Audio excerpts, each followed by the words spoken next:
ஓம் சைராம், ஜெய் சைராம். என் அன்பின் பிரியமே, வாழ்க்கையில் சில நிகழ்வுகள் காரணமின்றி நடக்காது. எல்லாம் உனக்கான நன்மை என்று நினைத்துக்கொள். எதிர்மறையிலும் நேர்மறையாய் யோசித்து செயல்படு. அனைத்தும் நன்மையாக முடியும். தொடர் தோல்விகள், இழப்புகள், நிம்மதி இல்லை, தூக்கம் இல்லை, எதையும் சாதிக்க முடியவில்லை. ஏன், எதற்காக இந்த நரக வாழ்க்கை என்று உன் மனதில் தோன்றும் எண்ணங்களிலிருந்து முதலில் வெளியே வா. நான் சொல்ல வருவதை கொஞ்சம் காது கொடுத்து கேள். வாழ்க்கை என்றாலே ஏற்றம் இரக்கம் கலந்த ஒன்றுதான். அதை லாவகமாக நகர்த்தி செல்வதுதான் சிறப்பு. உலகில் வாழும் எல்லோர் வாழ்க்கையிலும் எல்லா சூழலும் ஒன்று போல அமையாது. அன்பு, காதல், தேடல், வளர்ச்சி, ஆசை எதுவும் அளவுக்கு மீறி போகும்போது சிக்கல்தான். அடுத்தவர்களின் துயரங்களை கேட்கும்போது அதை ஆழ்மனதிற்கு கொண்டு சென்று நம் வாழ்விலும் இப்படி நடக்குமோ என்று நீயே கற்பனையாக யோசிக்காதே. அந்த சந்தேகமே உன்னை சுற்றியுள்ளவர்களிடமிருந்து உன்னை பிரித்துவிடும்.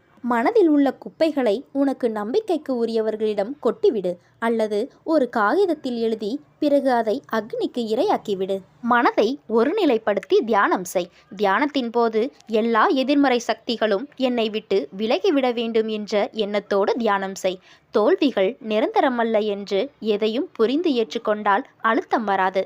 மாறாக நேர்மறை எண்ணங்கள் உன்னை சூழ்ந்து பாதுகாக்கும். உன் குறைகளை உணர்ந்து அதற்கு ஏற்ப திறம்பட செயல்பட கற்றுக்கொள். நான் இருக்கிறேன் உனக்கு என்றும் நிழலாக. வருவது வரட்டும் என விட்டுவிடாதே. எனது பாதங்களை உறுதியாக பற்றி கொண்டு எப்போதும் நிதானத்துடனும் சதா காலமும் என்னுடன் ஒன்றியிரு. உள்ளம், உயிர் இவற்றால் என்னை நம்பு. அப்போது நீ மிகுந்த பலனை அடைவாய். நீ அழுதாலும் சிரித்தாலும் என்னை திட்டினாலும் உனக்கு எது நன்மையோ அதை மட்டுமே நான் உனக்கு தருவேன். ஏனென்றால் நான் உன் தாய். ஒரு தாய்க்கு மட்டுமே தெரியும் தன் குழந்தைக்கு எது நல்லது என்று. திடீரென்று ஒரு திருப்பம் வரும். அதுவரை பொறுமை கொள். எல்லாவற்றிற்கும் ஒரு நேர காலம் தேவை. பொறுமையாக இரு. தாமதங்கள் உன் வாழ்வில் தரமான அற்புதங்களை கொண்டு வரும். நான் இருக்கையில் பதட்டம் எதற்கு? உனக்கு என்றும் நன்மையையே செய்வேன். உதவிக்கு யாரும் இல்லை என வருந்தாதே. உனக்கு துணையாக நான் இருக்கிறேன். தைரியமாக போராடு. இன்றைய உனது கஷ்டங்கள் அனைத்தும் நிரந்தரமானவை அல்ல. என்னை நம்பு. உன் துன்பங்களை போக்க நான் மிக விரைவில் வரப்போகிறேன். கஷ்டம் என்பது எல்லோருக்கும் வருவது. அதன் பிடியிலிருந்து யாரும் தப்புவது இல்லை. இதை நீ தெரிந்தும் உணராமல் இருக்கிறாய். மற்றவர்களுக்கு கஷ்டம் என்றால் முன்னால் ஓடிப்போய் ஆறுதல் சொல்வாய். இப்போது உனக்கு கஷ்டம் என்று வந்ததும் ஆற்றாமல் ஏதேதோ நினைத்து கொண்டு இருக்கிறாய். பிறந்தது முதல் இதுவரை எண்ணற்ற தொல்லைகளுடனும் கஷ்டங்களுடனும் வாழ்கின்றேன். என்னை மீட்பார் யாரும் இல்லையே என புலம்புகிறது உன் மனம். எப்போது இந்த செய்தி உன் கண்களில் பட்டதோ அப்போதே நீ விடுதலையின் படியில் காலை வைத்து விட்டாய் என்பதை உறுதியாக நம்பு. இதுவரை இப்படி எதுவும் உன் கண்களில் படவில்லை. இப்போது இந்த செய்தி உன் மனதில் நிற்கிறதே. அப்படியானால் உனக்கு விடுதலை உறுதியல்லவா? அனைவர் மீதும் கருணை கொண்ட இந்த பக்கீர் அன்புடன் உன்னையும் பாதுகாப்பார். இப்போது நீ பிரச்சனை, தடங்கல்கள் என்னும் கடலில் கழுத்து வரை மூழ்கியிருக்கலாம். துக்கமும் வேதனையுமாகிய படுகுழியில் ஆழமாக அமிழ்ந்து போயிருக்கலாம். அதை பற்றி வருத்தப்படாதே. அமைதியாயிரு. பொறுமையை கடைப்பிடி. கவலையை விட்டு ஒளி. உனது துக்க நாட்கள் முடிந்து போயின. எனது இந்த வார்த்தையை நம்பி என் மீது விசுவாசம் கொள். மனம் புண்ணாகி போனதே என வருந்தாதே. என் கரங்களால் உன்னை வருடி கொண்டு உன் பக்கத்தில்தான் உனக்காக இருக்கிறேன். விரைவில் அனைத்து இன்பங்களையும் நீ பெறுவாய். உன் வேண்டுதல் அனைத்தும் நிறைவேறியே தீரும். உன் கனவுகள் நிறைவேறும் முன் சோதனைகள் வருவது சாதாரண விஷயம். அதற்காக நீ சோர்ந்து விடாதே. உன் வெற்றிக்கான வழிதான் சோதனை. நான் அந்த சோதனையிலிருந்து நிச்சயமாக வெளியே கொண்டு வந்து உன் கனவை நிறைவேற்றுவேன் என்று உறுதி செய்கிறேன். அமைதியாக செல்லும் நதியைப் போல நல்லதையே நினைத்து நல்லதையே செய். தீயவையாவும் குப்பைகள் போல் தானாகவே ஓரத்தில் ஒதுங்கிவிடும்.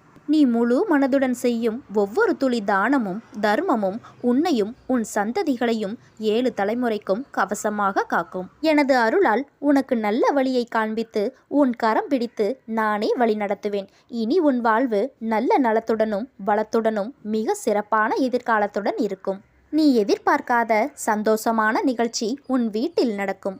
உன் கண்களில் வழியும் கண்ணீரை நான் பார்த்துவிட்டேன். அந்த கண்ணீரை ஆனந்த கண்ணீராக மாற்ற நான் இருக்கிறேன் என்பதை ஒரு பொழுதும் மறவாதே. நான் உனக்கு துணையாக உன்னுடனே இருக்கிறேன். அதனால்தான் உன் மனம் தினமும் பலமுறை ஓம் சாய்ராம் என்னும் என் நாமத்தை உச்சரிக்கின்றது. நீ என்னை உன் அண்ணனாக, தந்தையாக, தோழனாக என பல உறவுகளாக நினைக்கின்றாய். முன் ஜென்மத்தில் நீ என் மீது கொண்டு இருந்த பாசமும் பக்தியும் தான் உன்னை இப்போதும் உறவாய் நினைக்க வைக்கிறது. நீ எந்த உறவாக என்னை நினைத்தாலும் அந்த உறவாக நான் உனக்கு தேவையானவற்றை செய்கிறேன். ஆனால் அதே நேரம் அந்த உறவுக்கு உள்ள கண்டிப்பும் நான் செய்கிறேன். அண்ணனாகவோ அப்பாவாகவோ உன்னை வழி நடத்துகிறேன். உனக்கு நெருப்பு வளையமாக நான் பாதுகாக்கின்றேன். சில நேரம் அந்த நெருப்பின் வெம்மை உன்னை சுடும், ஆனால் உன்னை தாக்காது. சுடுகிறதே என்று தாண்டி வெளியில் சென்றால் நெருப்பினால் உள்ளே வர முடியாத ஆபத்துக்கள் நீ வெளியே சென்றால் உன்னை தாக்கும். அதனால் சில துன்பங்களை சில காலம் மட்டும் பொறுத்திரு. உனக்கு குளிர்ச்சியை நான் தருவேன். உன் உள்ளமும் குளிரும். இந்த உலகில் எதுவுமே நிரந்தரமில்லை.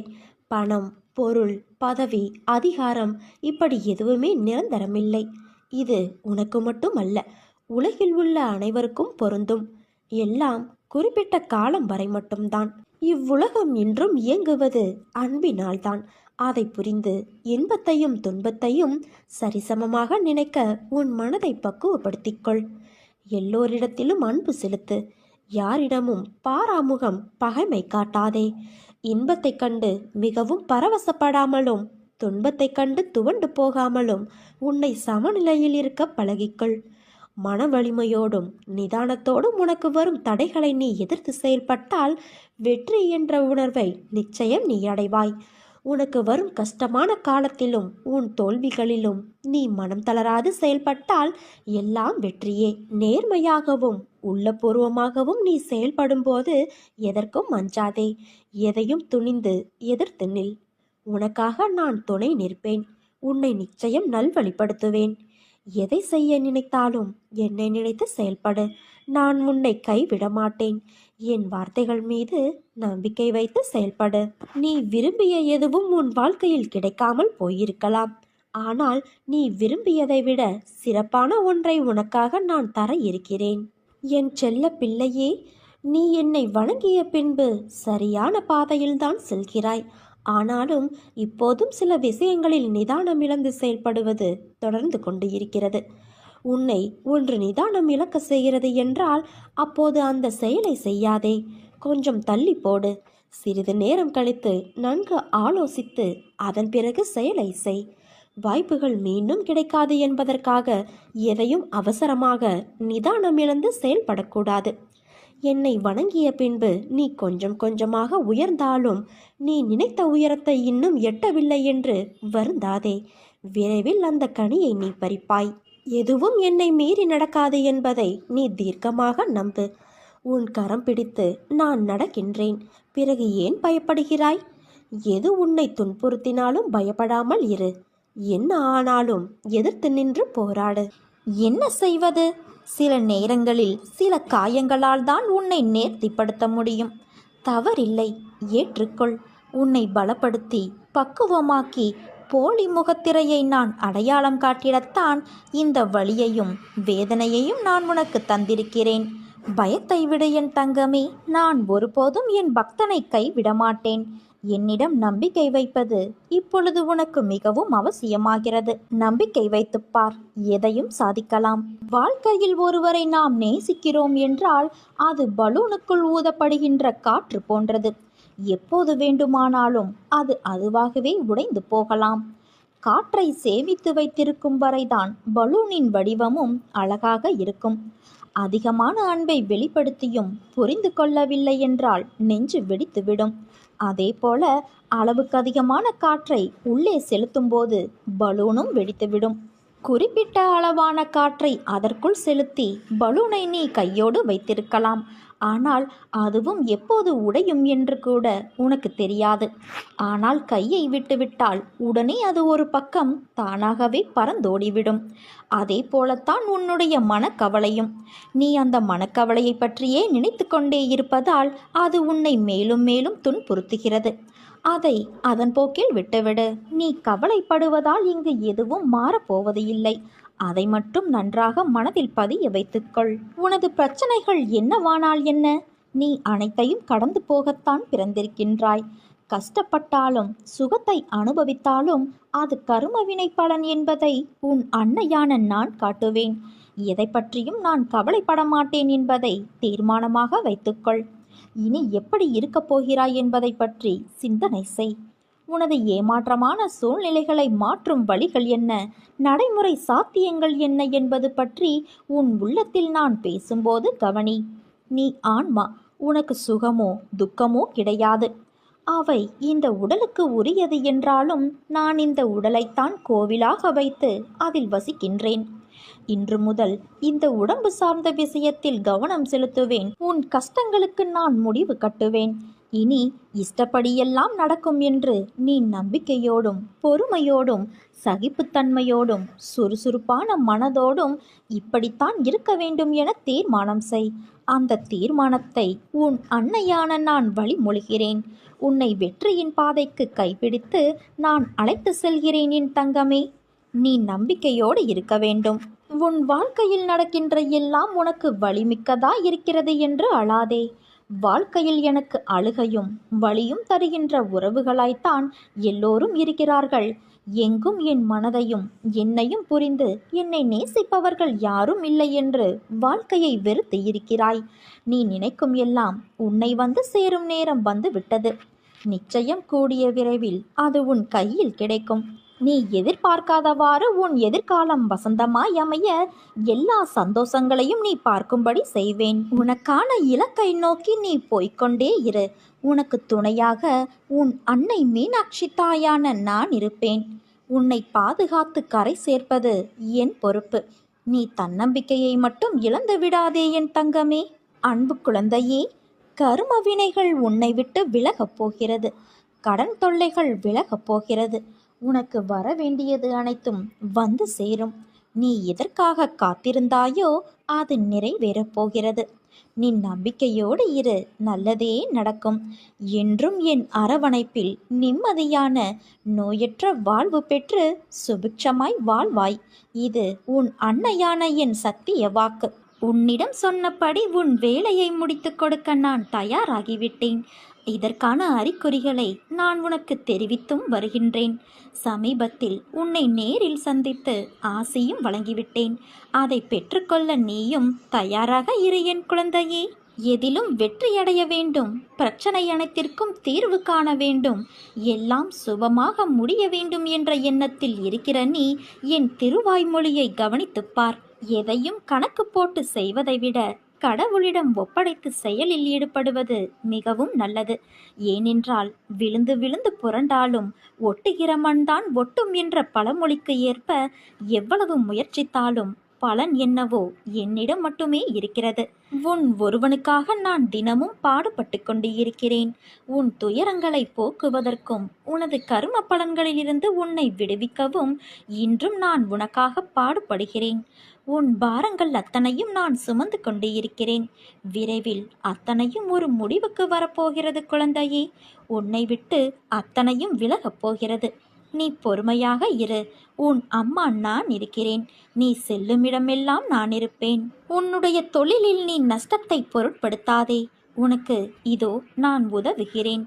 என்னவெல்லாமோ செய்து பார்க்கிறேன். ஆனாலும் எல்லாமே தோல்வியில் முடிகிறது. இந்த தோல்வியின் பிடியிலிருந்து என்னால் மீண்டு வர முடியவில்லை என்று நீ புலம்புகிற புலம்பலை பொறுக்க முடியாமல் இதோ நான் புறப்பட்டு வந்துவிட்டேன்.